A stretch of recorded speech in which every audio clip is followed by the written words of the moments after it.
fire, homie. Fire, fire, fire. Every time. Fire, fire, fire. Every time. You are now tuning Baba TV. You are now tuning Baba TV. You are now tuning Baba TV. All right, family, peace, greetings. Welcome to another edition of Baba TV, Every Time Fire. And it's my absolute privilege and honor to be in the presence of this mighty sister right here from the North American, the North Indian tribes. From the North Indian tribe, she's teaching me how to say the correct word, and I don't want to upset her because I'm still learning how to say it. So, for lack of a better word, the North American Indian tribes, Sister Tamara. Sister, I haven't seen you in a while, but I'm so happy to see you, and I learned a lot from those cab rides with you that you taught about the Matriarchal Society of the original people, the indigenous people to this hemisphere. And if you could just go in, because I went to the Christopher Columbus Day, and some of the Europeans, well, all of them that were there, they were very upset that the mayor has opted finally that, this has got to come down, this. And they said, well, I was interviewing some of them, and one guy told me, well, we didn't do anything, and when we came over here, they just started scalping our heads. They're all savages. Still telling them lies. Yeah. Talk to our people today, sis. All right. Well, first of all, I would have to say that those people need to go out and get some education, because a lot of what is taught in the schools, a lot of what is taught in the books is all lies. It's really in the favor of the white male, white American male. I mean, a lot of people think that, I mean referring to white or black or, it's racist. It's not a racist thing, because right now we're the ones who are really being segregated against here on our own land. When people make comments about, we didn't do it, and, that wasn't us, and you're right, you didn't, personally. But the same blood that runs through you is the same blood from the ancestors that did do it. Ooh. So what are you doing to change it? I would like to know, what have you done to change what happened back then to make it better now for an Indian? I really would, because see, for me, I've actually been born and raised around the white man. So I had to understand that way of thinking. Is it different than how I think? And you know what? It really is. Why? Because I have a connection to this land. The connection that I have to this land far exceeds anything that anybody could ever understand, because it comes from the women.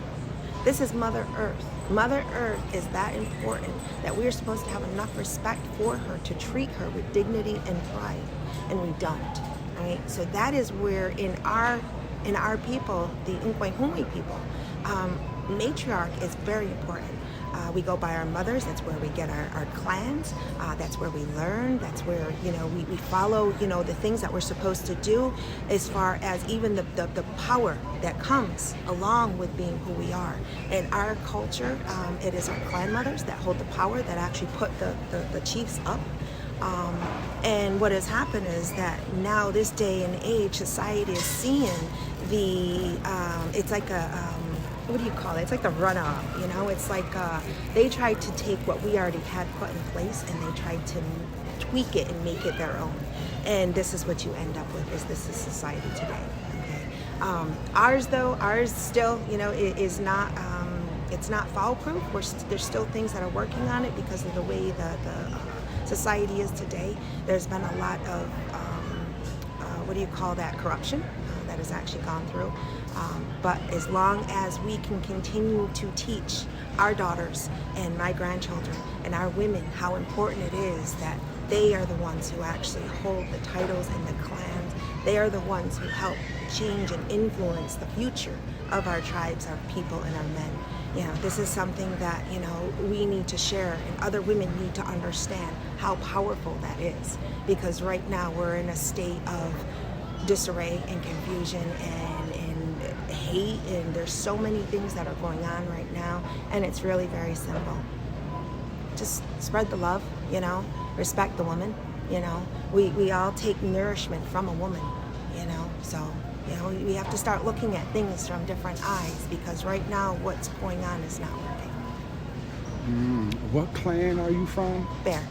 The Bear Clan. Bear Clan, yeah, Okay. yeah. And actually, I found out a lot of very interesting things about myself, my lineage, my family, and so I've been kind of going those avenues right now, and it's very interesting to really see how far back we go. And my lineage right now, as I'm going back, is 8 generations since I came in contact with white men.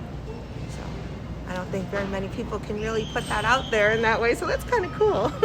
I find it very spiritual that I just came in contact with Brother Sonny Manos and did an interview with him, and now I reconnected with you in the store after having seen you for maybe 4 or 5 years now. And you know what's crazy is we just talked about you. Did he tell you? We just talked about you like maybe 2 hours ago. And there, and here you are. Bam! Wow. Sis, I remember you being such a warrior and very steadfast and militant in your convictions, which I like, and the viewers of Baba TV can surely appreciate. Just talk a little bit about, because you were, well, when we began our talk, you were saying how, you know, you welcome the Europeans in. You know, we have to go back to this before we can move forward. And this ugly stain, when they came over here, you said, look, we'll help you with this, we'll help you with that. But remember, this land is going to be forever in our hands, but we will help you. Can you reiterate that? Because I don't want to take you out of context. Talk to the people. Yeah. Well, actually, when the Europeans came over, that many 8 generations ago, when they came over, it was to help them. They wanted to get away. They wanted to seek a better life, which, I mean, understandable. If you're living in squalor, you want a better life. Anybody does. So when they came over, they were helped. They were helped with putting a roof over their head. They were helped with hunting and trapping. They were told and showed how to do the planting and how to survive. And then, of course, there was that agreement that, it was not yours to keep or yours to take. It is only yours to use, to make use of. And that it will forever be. We are the caretakers of this land, so that is where the land should stay, with the original caretakers. And unfortunately, it kind of got away with itself, because when somebody has something for so long, all of a sudden it's mine, and it's mine and it's mine. And, there's no reprieve given to the lands anymore. Where we used to travel and travel and travel around, it was, okay, we lived here for a little while, now we got to move because we have to give this land a chance to refresh and, reprieve itself, kind of flourish again. That's not done anymore. So our lands are being completely cut down to, where they're contaminated, and the hunting is scarce and the fishing is scarce and drinking water is not as good as it used to be. And for somebody like me, it's not that, I don't want you living there or you living there and this is my land. No, it's not that at all. It's, are you protecting it? Are you taking care of it? Are you respecting it? Because if you're doing that, then by all means, you're more than welcome to stay there. Because if you're not, then we have a problem. And this is the mentality that we don't have, because we get to go to grocery stores and we get to go and pick up our things that we need, and we just throw away what we don't need. We become a disposable society. And unfortunately, the one that pays the price is our mother. Mother Earth pays that price. So, it's, we can all live here peacefully, but can we do it in a way that is respecting the same wishes that are put out there to protect the earth? Well, I don't have any more questions. I'm not going to bug you to death. Take us on home. Give us, the Baba TV family, some last words what was on your heart. It's very easy. It's very easy to love somebody because it takes less work and less effort. A lot of that extra work and effort that people put in to be miserable and that negativity. I guess one of the best things I can always say is, you know what? I don't let anybody hold space here anymore if they ain't paying me no money. If you ain't paying the rent, you can't be up here. So for me, that's kind of like what I push out to people. Like, you know, like when you're miserable and you're, oh, the boss this or this person that. Listen, they ain't no run up there. Let that go. You know, smudge yourself, cleanse yourself. You know, let go of things you can't change. You know, life is too short, and you know, we just have to live the best life we can. Beautiful. Oh, I did have a question. What do you think about this COVID, this virus? The virus is real. The COVID is a scam.